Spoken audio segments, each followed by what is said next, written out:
I am joined here on the Pedalshift Project with Russ Roca from The Path Less Pedaled. Russ, thanks for joining us on the Pedalshift Project. Yeah, thanks for having me. I've been enjoying your podcast immensely, so I'm stoked to be on the show. Well, I have to say, I've been enjoying all of the stuff that you've been doing for years and your brand new podcast. I definitely want to talk about that later on.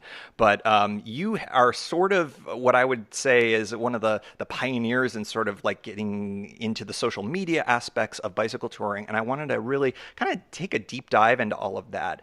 But first, I wanted to kind of get a little bit of background for you. In '09, you and your partner, Laura Crawford, sold your stuff. You began a 3-year bicycle touring journey in the US and New Zealand. Bring us all the way back then, and how did you get, how did you get from your life before that big tour to making that big leap? What was the decision-making process for that? It's interesting. I think a lot of bike blogs and bike personalities started in that like mid 2000s, and we were part of that kind of just generation, early bike bloggers. And that's when I discovered bike commuting in Los Angeles. And slowly we started doing overnight tours. We got exposed to Rivendell and really latched on to that idea. And then one time in like 2008, we did a 2-week tour in Joshua Tree. And afterwards, we were like, whoa, this is so much fun. I wonder what would happen if we didn't go back home. And then 2009 happened, and then we saw the big economic downturn, right? Laura caught wind that, that there's going to be some organizational reshuffling in where she worked. And at the time I was doing photography, so I just kind of kept booking shoots, saving. And once she got the final word that she was going to get laid off, I kind of just set things in motion, put up a website, and decided that this is as good a time as any, that we weren't going to miss out on any big economic boom. So this it was a good time to learn how to live light. And what was funny was like a lot of people did that year. Like I think we rode a portion of the Pacific coast, and we met so many people. One guy who's a programmer from Florida biked to Alaska, was going down to Argentina. Lots of people had that same experience that year. Yeah, it's pretty wild. I think that in times of stress in our country, art and creativity really takes a big uptick. And so, yeah, you saw a lot of really cool stuff come out of that time. At what point, it sounds like you had kind of an idea that it was going to be happening, and had a little bit of a plan going into it. Did you have what the Path Less Pedaled was all kind of figured out before you kind of went tires to the road, or did this just sort of develop as you went? It was all really organic. Like, I think probably from the moment that we committed to when we left was a span of like 4 months, which is, I think, in retrospect, the best way to do it. Because if you have too much time to think about it, there's lots of ways to talk your way out of it. But because since the turnaround time was so quick, we just got rid of everything, didn't really think about it. And originally, it just began as a personal blog, to kind of document the adventure for ourselves. We had no like intentions of turning into a brand, a business, and all these other things that it's become since then. So it was really just like, we're doing this thing, and I want to remember it and record it for myself. And it was kind of early days. There was, I believe, a crazy guy on the bike. There was maybe a couple of other bike tourists like blogging about the experience, but nothing to the scale that we see today. So I feel like we were able to kind of capture a lot of that early market where people were interested in it. What was sort of the production level like back then? Obviously technology has really increased a lot. What was sort of your gear going out? Was it just sort of iPhone and a Heavy. dream, or it was heavy? Okay, yeah. Tell us about what kind of gear you were bringing then. I think we both had a really romantic notion that we'd be able to work on the road. So at the time, Laura was making head badges and jewelry. So she carried a bag of hammers and silver and saws and everything. And I had this notion that, I do food photography and portraits, and that's something that every, town needs. So I actually traveled with 2 light stands, a softbox, I had a big laptop computer, DSLR, a bevy of lenses, strobes, umbrellas. So it was not ultralight by any means. And partly the technology wasn't there, like the whole mirrorless camera, hybrid cameras that did both video and stills really well didn't exist. So I was using kind of the tools at the time and also the mediums of the time. Like I think maybe some people were vlogging back then or creating video content, but not enough. So definitely over the years, I think the technology and the ways that we tell stories has changed given what's available. Did you have any, shall we say, camera loss during that time? Because there's one thing that I've learned is that the vibration on the road can really mess up mess up your gear. Did you have any early losses? Actually, everything held up surprisingly well. Like I padded everything in lots of sweaters and shirts. So that did well. Ironically, one of the things that I did carry with me was a field recorder and a shotgun mic. Like back then, I had this notion of doing, you know, stills with audio underneath it. So like an audio slideshow. So like basically a podcast with still images. Um, but I couldn't quite wrap my head around audio editing back then. So at some point, I ditched that and just went for the photography and the writing. And it's funny to rediscover that in a way. Oh, absolutely. Yeah. How do you think that your writing and your video and your photography work has evolved since you first started? Has the road sort of and all these trips informed how you approach all of this? I think initially we focused a lot on ourselves and what we were thinking. But I feel like the longer that we were on the road, I was more interested in the stories of other people and how that all tied together. So there's definitely a shifting of the lens from, us complaining about the weather, not having food, to kind of trying to capture the stories of people we interacted with. And I'm totally glad we did that because that's almost, 8 years ago. And the things that I remember most are those human interactions rather than like the scenery and, it was cold at night. So I think definitely like the longer time we spent on the road, the more we appreciated those human interactions. Over the years, you've built Pathless Pedaled into a really great resource for bicycle travel. You've partnered with state tourism boards, for example, and a bunch of different companies and stuff like that. But I wanted to focus a little bit on sort of these broad-based state tourism boards and other groups like that. How do you find working with those big tent organizations that are they're interested in bike tourism, otherwise I wouldn't hire you guys, but it's probably a really small overall part of their mission. How have you found kind of that balance with them? Yeah, I think like the our most successful partnership has been with Travel Oregon around the Oregon Scenic Bikeways. And we've worked with other state level organizations like Idaho and Iowa, a little bit with Mississippi. And for like those were long courtships. Like I feel like most state tourism organizations, view cycling as a niche, of varying degrees. But it's usually through a lot of emails or we meet these people in conferences and we're constantly making the case. We do a lot of speaking at both bike summits and tourism conferences. So we kind of have to do a lot of convincing. But at the same time, they do all these destinations see bicycling as an important kind of market segment to grow. I mean, they realize that people are biking in their state, their region, that these are great travelers to have because they eat a lot, they drink a lot, and they behave. They're pretty tired at the end of the day.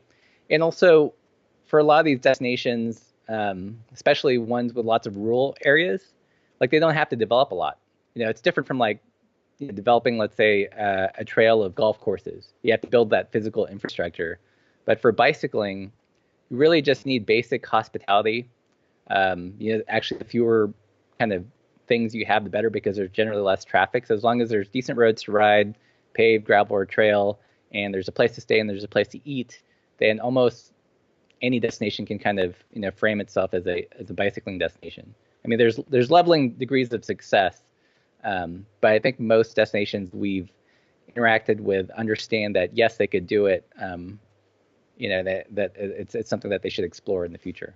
Have you run into any resistance from any of these types of organizations that you've chatted with? I mean, obviously, if you work with them, they're open to bicycle tourism and whatnot, but I'm curious what your strategies have been for talking to folks that are a little bit more resistant to the idea, to the economics behind it, things like that. What's interesting is like I actually find the tourism industry a lot more open-minded in many ways than traditional bike advocates. I feel like when we do speak at conferences, we have to do a lot more selling to what I'd consider traditional bike advocates in that space rather than tourism people, because they're always looking for the next trend, a new way to get people into their area. So you seem fairly open-minded. we can show them, many states have different studies, so we'll usually, give that in the presentation. And one thing that we've been doing a lot the last 8 years is recording lots of interviews. So we'll record, people that wwere skeptical about bike tourism, but then started the business along the trail and saw how it was a big economic boom.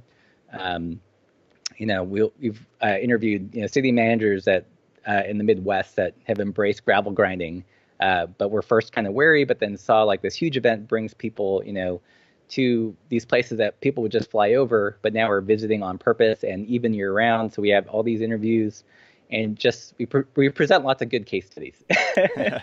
Exactly. So yeah, it's one thing for us to say, yeah, you should get into bike tourism because it's awesome, but then it's another thing to have like a primary primary source of someone else saying, yes, I was kind of on the fence, but it's actually a thing and it's benefiting me and the community.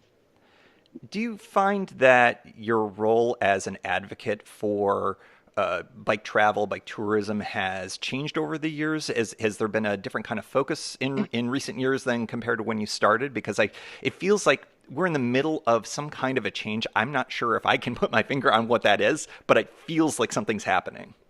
Early on, like I think our mission, if we had a mission, was to get individuals excited about bike travel. But then I feel like there's a lot of people doing that now. Like we don't need to fill that segment. But there's still work in kind of working with the destinations to get them ready to receive all these people that are stoked on bike travel. So that's where we've kind of shifted our efforts. In terms of kind of specific things like, gravel is big, off-road bicycle touring, bike packing, whatever you want to call it. There's a big emphasis on that at the moment. But I also think like another thing we'll see in, that's always existed, but we'll probably see more of is kind of just like destination-based cycling. So, base camping at one place and doing loops. You might do a paved route one day and then the gravel loop the other day. So what that looks like in terms of bicycle touring. Because I feel like over the years, like the kind of bike travel we like to do has changed. We used to like to do the long distance kind of self-supported, but then now we're actually all about like these small regional explorations because you get to really dig your teeth into a place and get a sense of the area. Yeah, I wanted to talk a little bit about sort of the evolution of even just the bikes that you've ridden in the past. And actually, maybe I'll just skip ahead because I've been dying to talk Bromptons with you for, I don't know, forever. So let's get into a little bit about Bromptons. I mean, people who listen to my show know I'm a full believer in touring on Bromptons and the capabilities of the bikes. In fact, I'm going to announce on the live show tomorrow as we record that I'm going to be doing a Puget Sound little mini adventure a few days after this podcast gets cast out to the world. But back in 2011, you and Laura did a big tour on Bromptons and ended up writing the unauthorized Brompton touring guide, which is actually pretty cool. I'm curious, like, what got you directed towards Bromptons, and do you still... because it doesn't seem like you are riding them as much, have you become less enamored with it as a touring vehicle, or is it just you're more interested in some of these rides that you just described, the kind of hyper local ones where maybe a Brompton wouldn't be so great, like say on gravel? Yeah, so we got interested in Bromptons at the end of our kind of tour with the long haul truckers because we found ourselves using transit a lot, hopping on the Amtrak or kind of a regional train. And with a large size bike with a traditional loading set, it just became like a pain in the butt. So we're like, oh, there's got to be a better way. And then we had a friend that had toured in Brompton. I was like, I never really took it seriously until we had all these terrible train experiences. And then I started looking at the gearing. And I was like, you can get actually pretty close to like a triple. Like if you gear it right and you pack less, kind of like broad picture gear range wouldn't be too dissimilar. And also, at that time we wanted to pack lighter, and the Brompton definitely has like I feel like a more strict weight limit. But also, one of the things that we've always fought against is kind of existential gear less. Like, what do you actually need to tour? And I thought touring the Brompton with just 6 speeds and these like unlikely small tires would be a perfect example of like, you can actually tour on any bike. So it became kind of, we wanted to prove it to ourselves, but also show other people that, any bike is, can be an adventure bike, given, the right circumstances. And we really wanted to strip the focus away from the gear specifically to storytelling and just having fun on the bike. So yeah, so we did that. We toured initially from like Portland to, I think we started in Bend, went up to Glacier, then went overseas to New Zealand for 3 months and toured on Brompton. And at the end of that, wrote the unauthorized Brompton touring guide, which was fun. And it is unauthorized because during that time we were in contact with Brompton engineers, and they're like, "Oh, I don't know about that." That's funny. I'm curious. Did you develop all? I've been giving you guys credit for the backpack hack. Was that your idea, or did you find that out from some other folks? I think when we were doing research, I saw some people kind of do that, but it was it was like early days, on Flickr, like you kind of saw a hint of it, but no one was really explaining it well. So we knew that it could be done, and then just had to figure out a way like where it makes sense. So okay, so how do you actually attach the dowel to the back of the saddle, and how do you secure the backpack after it's on there? So we did see other people do it before, but I think like we made videos about it and clearly the book about it, so it kind of spread that message a lot better. Well, I have to tell you, the video that you did, I don't know if you get like 10,000 hits a day off of this thing, but you should because it really made a huge difference for me to be able to kind of wrap my head around how to get a backpack to work on the rear rack. So thank you. I've been meaning to say that for a very long time. I'm curious because I get this all the time when I'm riding with my touring setup, which is not dissimilar to what you guys did. Did you get like everybody asking you if you were going to be popping a wheelie going up hills? Because literally every day I get that when I'm riding on the touring setup. And I don't know why it annoys me so much, but for some reason it does. And I'm curious if you had the same experience. We didn't get that so much as we did like, oh, do you have to pedal faster because the wheels are smaller? Or if whenever, we didn't have stuff on the bike, people just would like lift it up to see if it was like any lighter than a regular bike.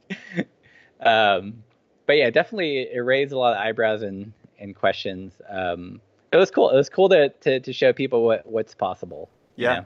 And that was my favorite part too, was just, I mean, I didn't mess around. I went straight to Big Sur the first time I did it. And, to be able to take those hills and to climb those climbs with that little clown bike, as I affectionately call it, it was really exciting. And the setup that you guys talk about in your book just really worked really well. So that's why I want to plug the hell out of that thing, because it really does a nice job of giving you the option to have a not insignificant amount of stuff. I mean, I think you're right. You have to pare your gear down. But I'm carrying a full-size tent. I'm carrying all of my sleeping kits and everything like that. It's pretty remarkable what you can get on that bike, especially if you can do something on the front with that luggage block as well. Yeah, I loved it. I love, like, what I still really love about touring with the Brompton is it lets you skip all the crappy parts by using transit, and in particular places that aren't outfitted to carry full-size bikes. So in New Zealand, there's some great areas of riding, but there's also lots of terrible areas. But they had all these tourist buses that could kind of teleport you to the better riding areas. But they didn't have bike racks. But because we could fold the Brompton up and toss it below in the luggage compartment, we could skip those crappy parts and get straight to the good parts. Did you ever run into any situations where there were bike racks on the front of the bus and the driver made you put it on the front rack? Yeah, we did in New Zealand. Like, he tried really hard. You're like, dude, it's not going to work. Like, the wheelbase is too short. It's too short. It's just, yeah, it's going to fall off the front. And it took some convincing. And I think you actually had to, like, just show how absurd it would be. Like, we could toss it in the back. Yeah. Pretend it's a stroller, sir or ma'am. Yeah.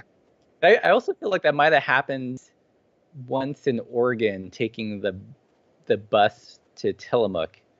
Like maybe they wanted us to put in the no. It was a bus to Bend from Portland. They actually were really anal about us taking the Brompton. They wanted us to put it in the full size bike box, which was absurd. I've heard that the Bend to Portland bus is extra strict, whereas the Tillamook folks, they're like, third bike, sure, throw it in the back, kind of a thing. Yeah. Yeah, that bus is. They are not my favorite. Like, we've worked on them. We tried to get Travel Oregon and put some pressure on them. But the thing is, like, they see themselves as a airport shuttle Right.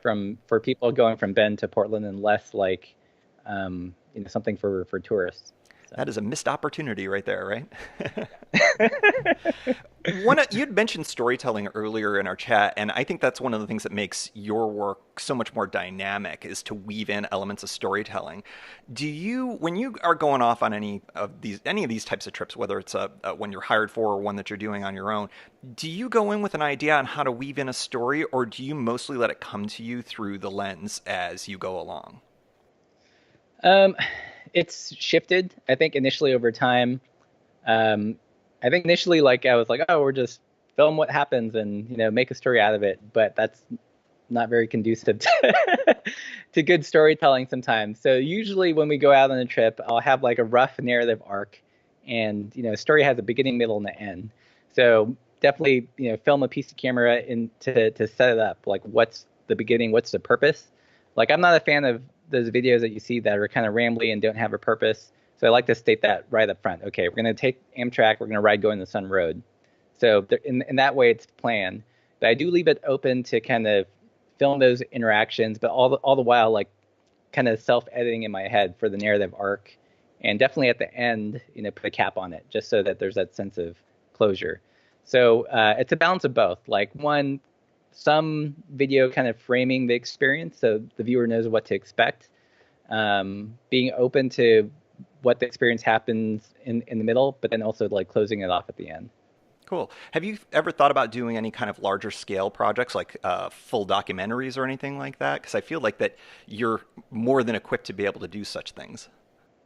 I have, but not on our personal tours. Like, if we were to do one, we've had like a documentary project in mind for a very long time, trying to pitch it to various people like Adventure Cycling and People for Bikes, but no one's really bitten.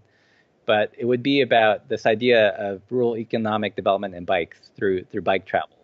So telling that story of, what the ACA routes have done, what certain bike packing routes have done, what gravel rides have done to these rural areas, that were maybe kind of skeptical of bikes, maybe slightly anti-bike, but then after being exposed to cyclists, have changed their minds and have become welcoming of bikes. Because I feel like that's where a lot of maybe resistance comes from, and we need those voices to be at least supportive of bikes, and no one's really capturing that. And I think that's kind of a lot of traditional bike advocacy focuses on kind of dense urban centers because that's where bike commuting makes sense. But rural areas can also benefit from cycling. It's completely different concerns, and we have to address those and kind of work that into the message as well. So Yeah. that would be a documentary project we want to do. For us, for our travels, I'm kind of actually content with short form, just like kind of snack size adventures.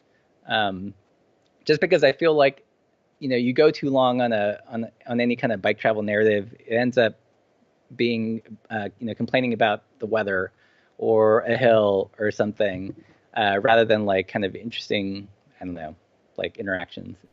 Yeah, it's funny because I mean, in order to have a good dramatic story arc, hero's journey, Chekhov's bike, I guess we'll call it. It's sort of like you don't know you're always going to have that kind of stuff. So, a lot of bike tours are frankly just a lot of cycling, and it's beginning and end, and that's about it. So you just never know.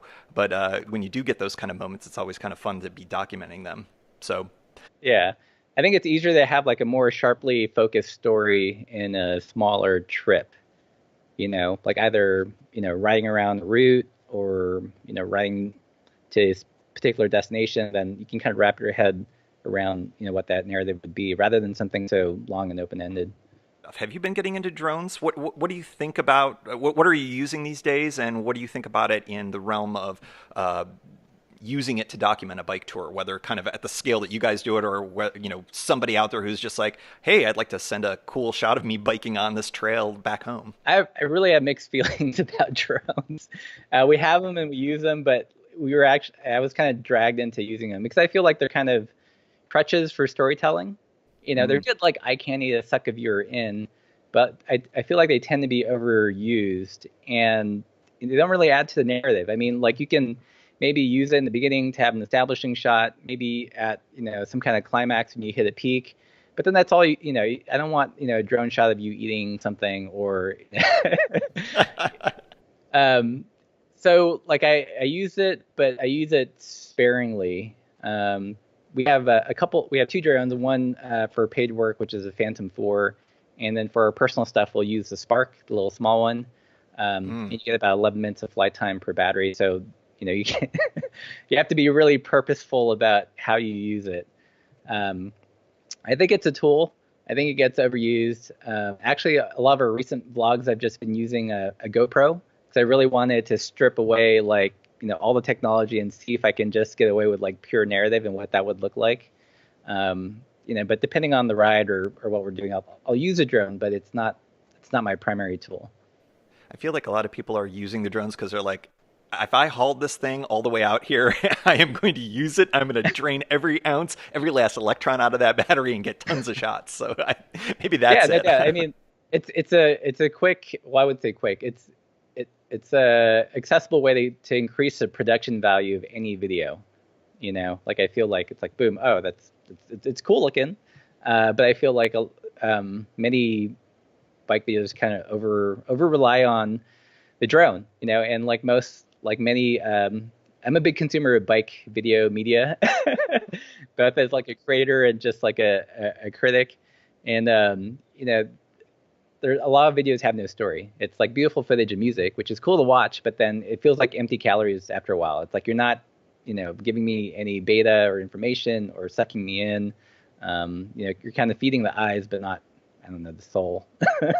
Yeah, you got to have something to say, you're communicating. It sort of be like doing a podcast and just sort of reading from a phone book. You want to Yeah. be able to at least communicate something.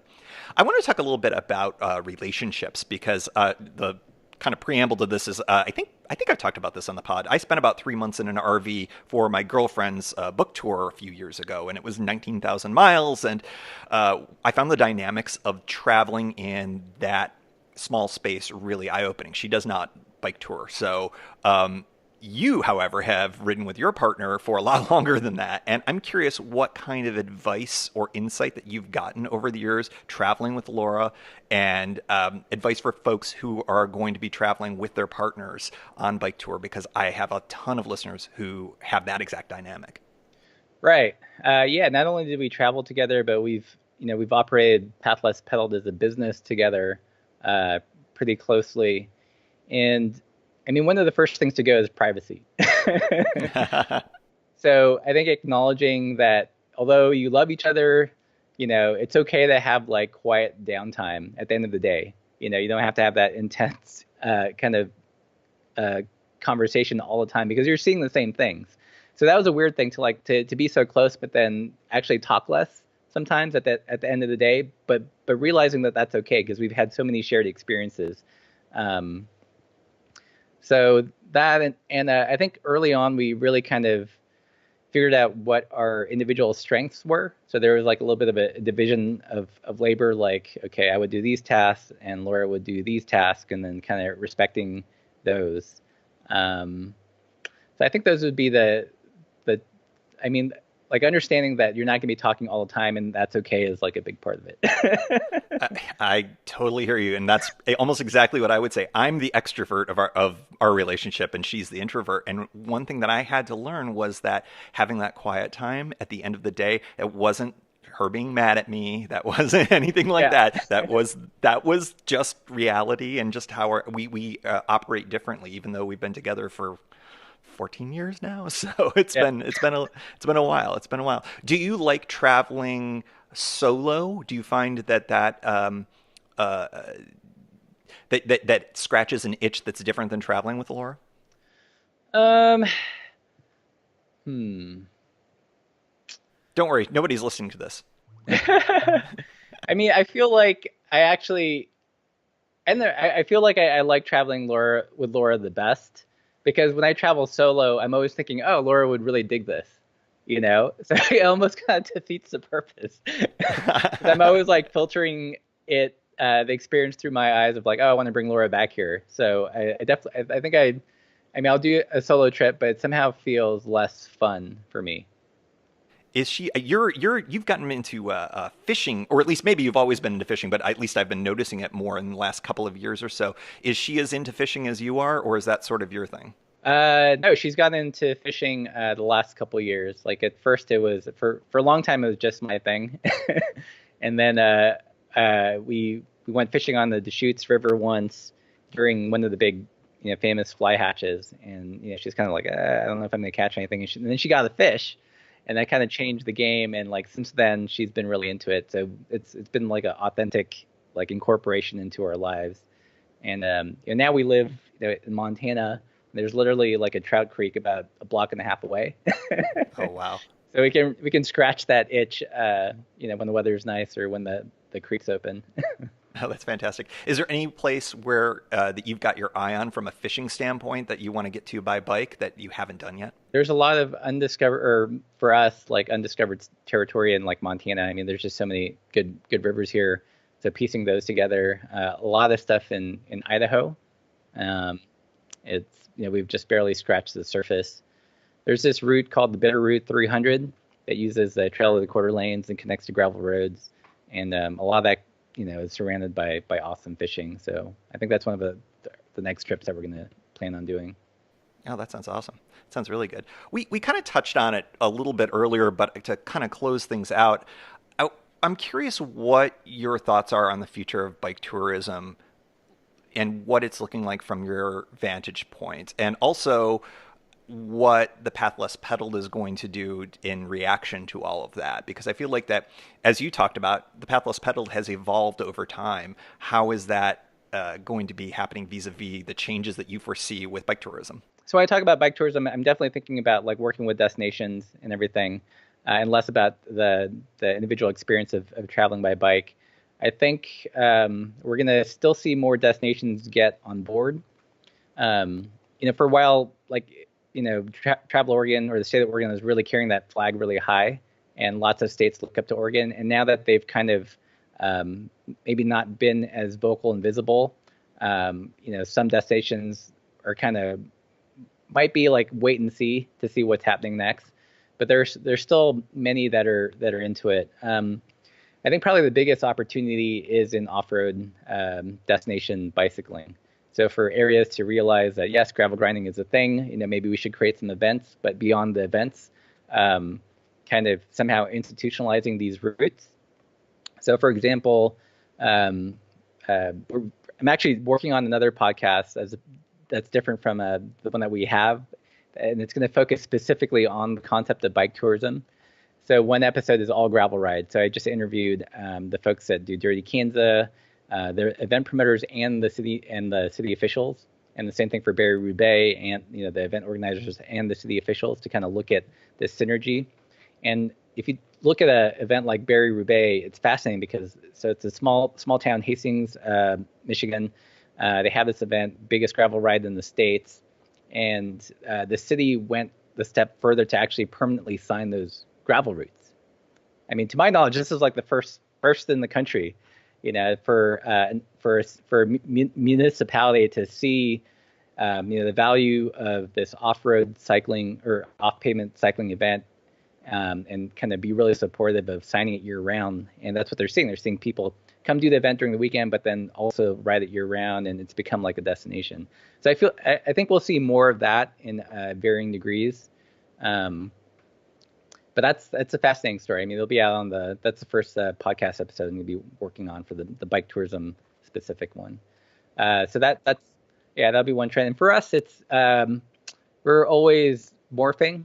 Again, it started as a personal blog, then working with destinations, and then some influencer work. So depending on the current demand, we're staying pretty flexible.